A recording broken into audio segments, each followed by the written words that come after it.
শরীরটা খারাপ লাগছে, বমি বমি আসছে। আমি মায়ের কাছে যাব।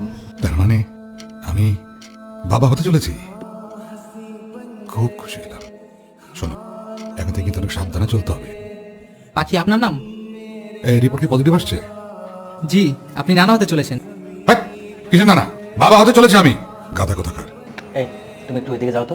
শফিক সাহেব, আপনার স্ত্রীর তো একটা কমপ্লিকেশন আছে। কেন দাঁড়ায় আছো কেন? শুতে আসো। আমি পাশের রুমে যাচ্ছি। মানে কি? পাশের ঘরে কেন? ডাক্তার একই ঘরে থাকতে নিষেধ করেছে। আরে এই, তুমি এখানে কেন আসছো?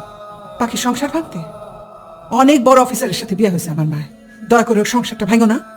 আমি কেন ওর সংসার ভাঙতে যাব? আমি তো এসেছিলাম ও লেখালেখি করছে কিনা সেই খবরটা নিয়ে। সে লেখালেখি সংসার নিয়ে ব্যস্ত। তুমি দয়া করে গ্রামে ফিরে আসো।